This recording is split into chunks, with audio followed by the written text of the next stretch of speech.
Ողջունում եմ եւ այսօրվա միջոցառման կամ քննարկման մասնակիցներին եւ եւս մեկ հնարավորության համար անդրադառնալու այն խնդիրներին, որոնք մենք արձանագրել ենք եւ ծրագրի ընթացքում եւ հիմա ենք արձանագրում եւ ասեմ մի կարևոր որպեսզի տպավորություն չլինի, իհարկե ծրագրի փակման պաշտոնական հնարավորությունը, բայց ոչ մեր գործունեության փակման մասին է խոսքը, թեկուզ ռեսուրսների սահմանափակությանը, բայց այնուամենայնիվ մեր օրակարգում ա եղել։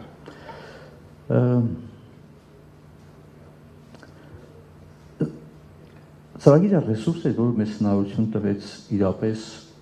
նոր մեթոդներ նաև կիրառել։ Ճիշտ նշեցիք, դատական, վարչական, քրեական, քաղաքացիական դատարաններում մշտադիտարկման գործիքները կիրառվեցին Առաքելյանի դատարան, Վերաքննիչ դատարանում հենց այս ծրագրի շրջանակներում, որը շատ կարևոր գիտելիք էր։ Եվ ընդ որում ներգրավեցին նաև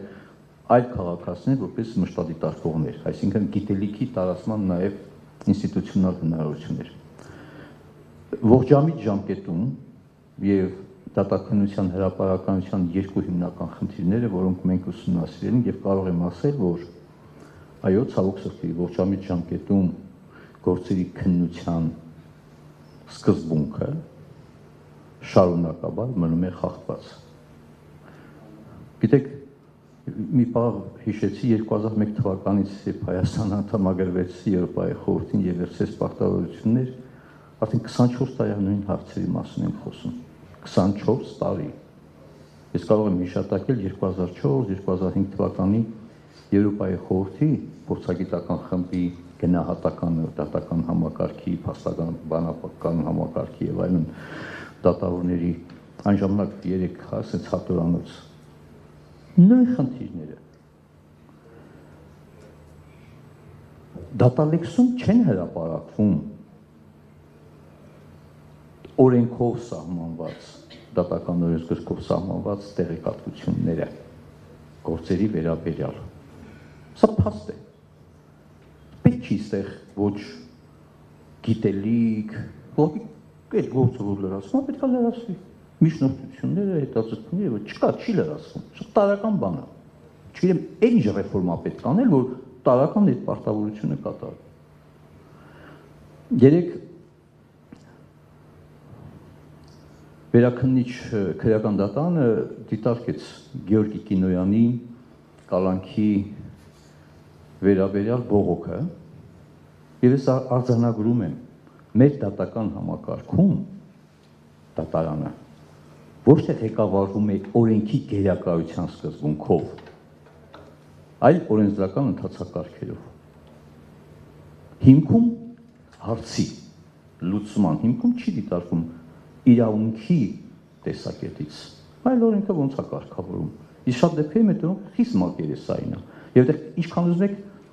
սովորացրեք, իսկ դա կարևոր է, ինչքան ուզում եք կրթեք, իսկ դա կարևոր է։ Եվ ես պարոն Նկրչյան կհիշեցնեմ, մենք միասին, երբ որ այս ծրագրի շրջանակներում այցելեցինք Լեհաստան, համայնքային ոստիկանության չէ, ծանոթանալու Տիկին Տաթևիկ, ինչ եզակացություն։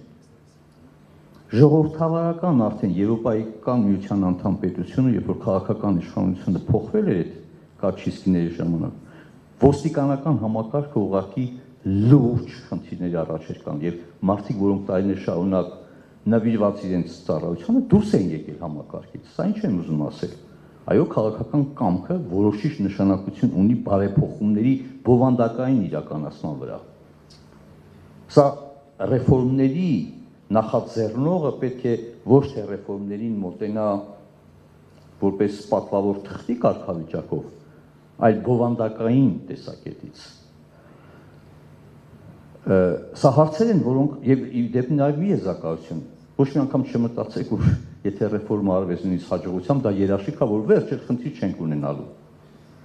Չկա այդպիսի բան։ Անընդհատ պետք է պահպանել համակարգի բարեվարկությունը, պատասխանատվությունը։ Դատական համակարգում Տիկին Աբրահամյան Հայաստանում եւ դա մենք էլ ենք արձանագրում ազատազրկվածների թվի մեջ գերակշռ մասը կալանավորված անձինք են։ Սա խայտարակություն է։ Այդտեղ բարեփոխման խնդիր, երբ որ օրենսդրությունը նախատեսում է խափանման միջոցների մի ամբողջ սպեկտր, բայց կիրառվում է ամենածանր սպեկտրը։ Ինչ է պետք այդտեղ։ Դատավորներին կրթել է պետք։ Գիտեք, Գեորգի Կենյանի դատական նիստի ժամանակ դատավոր գիտեք, չէ՞ ինչ ասում Վերանին, ասում է, Պետք ինչ Հատինյան, մենք հո հայ-ռուսական հարաբերությունների քաղաքական լուծողը չենք։ Լսում եք, դատավորը քննում է անձի նկատմամբ կալանքի, որպես խափանման միջոցի իրավաչափության հարցը, բողոքը, եւ ինքը ոչ թե իրավունք է դիտարկում, այլ ասում է, թող լուծեն քաղաքական հարաբերությունների հարցը, որ մենք կարողանանք այստեղ իրավունք պաշտպանենք։ Ինչ ռեֆորմա պետք։ Կրթեք, չափորոշիչներ հաստատենք, մոնիտորինգ անցկացնենք, այսինքն սա լուրջ հարցեր է, որը պահանջում է իրապես մթնոլորտի փոփոխություն։ Պարոն Մկրտչյան, գվարդիայի, որը կարևոր ինստիտուցիոնալ փոփոխություն է, շատ կարևոր, բայց գվարդիայում ներգրաված մարդկանց համապատասխանությունը գվարդիայի ծառայողի կողմից այն պարտականությունների կատարման տեսահետ առաջնային նշանակություն ունի։ Ապրիլին Ժնևում խոշտանգումների դեմ կոմիտեի նիստում, որտեղ մենք ստվերային զեկույց ենք ներկայացրել, պետության զեկույցի հետ կապված։ Կոմիտեի անդամներից մեկը գիտեք ինչ հարց տվեց Հայաստանի ներկայացուցիչներին։ Քանի ոստիկան է պատասխանատվության ենթարկվել 2008 թվականի մարտի 1-ին քաղաքացիների նկատմամբ բռնություններով։ 2008 թվականի հարցը ինչի՞մ է վերաբերում։ Եթե ազգային գվարդիայում ներգրավելու են, իսկ դա պետք է անպայման այն ոստիկանները, որոնք թեկուզ 17 տարի առաջ մասնակից են եղել այդ բռնի, դա անթույլատրելի է։ Այստեղ պետք է հստակ հետագիծը, փորձը եւ այլն զտում արվի, անհամատեղելի համարվի։ Ասեք քրեական հետապնդման մասին չի խոսք անգամ, չնայած այդտեղ խոշտանգումների կոմիտեի այդ ներկայացուցիչը պատասխանատվության ինստիտուտը դրեց։ Այդ խոսքը վերաբերում է համապատասխանության խնդիրը մեջ, որտեղ մենք կոմիտեի առաջ պատասխանատու ենք որպես մեր կոնվենցիոն պարտադիր, բայց առաջին պատասխանությունը մեր քաղաքացիների առջև է, վստահություն ձևավորելու նոր կառույցի։ Բարեկային ծառայությունը շատ լավ է, բայց բարեկային ծառայողներին պետք է անընդհատ վերապատրաստել։ Գիտեք այդ խնդիրը։ Մենք նաև այս ծրագրի շրջանակում հնարավորություն ենք ունեցել քննարկումներ իրականացնել հանրային լրատվության աջակցությամբ առաջին, որը շատ կարևոր է այդ քննարկումների։ Ես պետք է ասեմ, այո, շնորհիվ կա թեկուզ ուշ մի տարի ուշացումը քաղաքական ղեկավարությունը ականջալուր եղավ քաղաքասարակության պահանջին, որպեսզի փոխի ներքին գործերի նախարարին։ Այս կադրային քաղաքականությունը որոշիչ նշանակություն ունի ձևավորման վրա, որովհետև եթե ես ռեֆորմ եմ անում, ում միջոցով եմ, որ կադրերի միջոցով եմ ռեֆորմ անում, այդ կադրերը վստահելի են այդ ռեֆորմների իրականացման առումով։ Մենք մեկ տարի կորցրեցինք, բազ եմ ասում ձեզ։ Մեկ տարի կորցրեցինք այդ ուղղությամբ, այս ժամանակի հետ կապված խնդիրն է։ Այսինքն, այստեղ ես չի ուզենա, որ մենք մեկուսի դիտարկենք բարեփոխումների փաստաթուղթը քաղաքական որոշումներից։ Ես օրինակ բերեցի Լեհաստան կարող եմ բերել Միացյալ Նահանգներին, թե այս վարչակազմը ընդհանրենք ազգային գվարդիան ոնց է օգտագործում կամ իրավաչափ է օգտագործում արդյոք, հա։ Այսինքն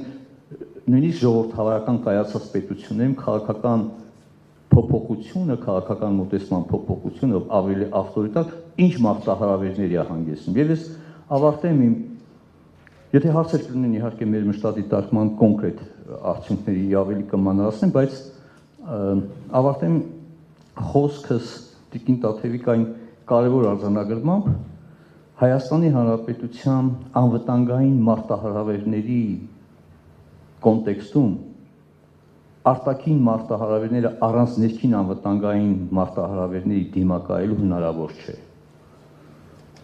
Եվ անվտանգային ներքին մարտահրավերները չի կարող կանխվել առանց մարդու իրավունքների գերակայության սկզբունքի, առանց ժողովրդավարական կառավարման բնորոշ հաշվետվողականության թափանցիկության սկզբունքի, որը պետք է լինի գերակա, որը պետք է լինի առաջնային։ Սա ուղղակի հասկանանք, որ իրապես ինչքանով որ մենք կունենանք վստահելի իրավունքահեն իրավական համակարգ, դատարան, ոստիկանություն, այնքանով մեր ներքին անվտանգությունը կլինի ոչ միայն երաշխավորված, այնքան պետության դիմակայությունը, որ անդադ ասում են, դիմակայությունն ասացի հիմքում հենց իրավունքի պաշտպանությունն է քո երկրում, որի համար դու պետք է պայքարես։ Ինչի համար պայքարեմ, եթե իմ իրավունքը խախտվում է, չէ՞, մի պետության ներսում։ Այս համատեքստում պետք է դիտարկել իրապես թե դատական իշխանության անկախության եւ այդպիսի դատավորներ, որոնք իրավունք են պաշտպանելու, ոչ թե սպասեն թե քաղաքական որոշումը ոնց ալնի, թե ոստիկանության, որ իրապես իրավունքը պետք է պաշտպանի եւ այդ իրավունքի պաշտպան, ոչ թե պաշտպանի, իրավունք չխախտի։ Ես գտնում եմ, որ ոստիկանության գործունեության չափման, գնահատման հիմնական ցուցանիշը ոչ թե հանցագործների բացահայտման տոկոսն է, այլ այդ հանցագործների կանխարգելման ժամանակ խախտումներ թույլ չտալու փաստն է։ Այսինքն այստեղ շատ կարևոր ցույց է, որտեղ կարող է հանցագործները բացահայտեն ծեծելով, ջարդելով, ոնց որ միշտ էին անում, բայց